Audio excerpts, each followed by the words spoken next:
Big Edie's funeral was a big to-do. Jackie was there, Lee was there, and when Jerry showed up, he said both Albert and David Maisels were outside, but little Edie wouldn't let them in. Probably because little Edie thought she deserved more than what she got.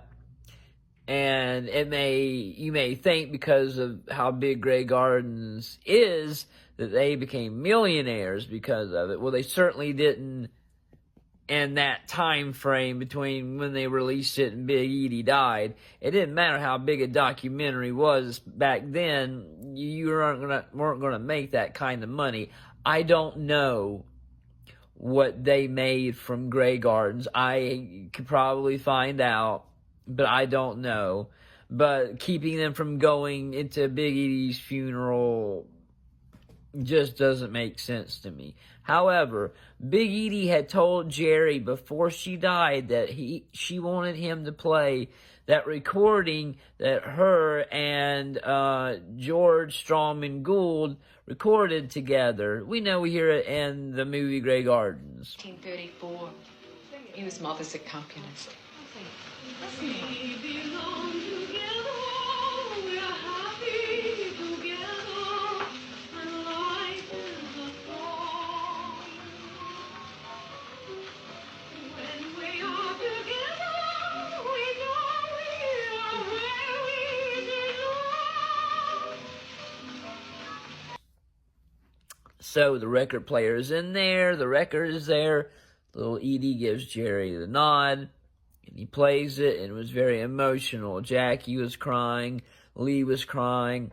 Now, I've heard someone today said, Jackie could have done much more. And I agree. However, we must remember that she was also the First Lady of the United States of America and just watched her husband's head get blown apart in front of her, and probably the biggest national tragedy that's happened besides 9/11. Like, they're about the same, not in how many people got hurt, but in the impact it had on the country.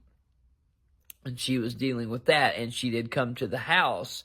And, of course, Edie cussed her out and physically blocked her from seeing her aunt. So she tells Jerry, I'm going to send a few packages. Would you please make sure they get to my aunt?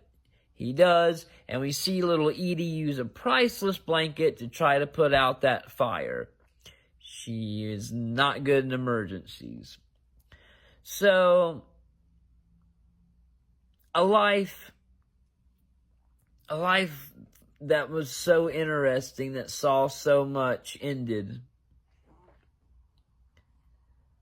And we said, the world, say goodbye to Big Edie.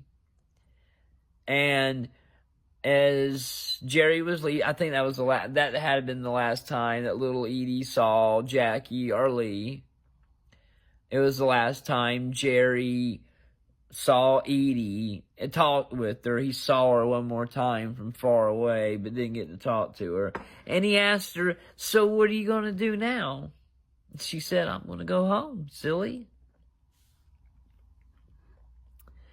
It seems like such an anticlimactic end. We wanted to see Big Edie, become a millionaire. And we wanted to see Big Edie being taken care of by many, hospice nurses and dying peacefully alone in her bed with all her friends and family. But that's not how it went down. And that's how it is for a lot of us. But that was Big Edie's funeral. That's how it ended. And it's more than we can say for how little Edie. I think there was a memorial. I will do a video on that. But that's how the world said goodbye to Big Edie.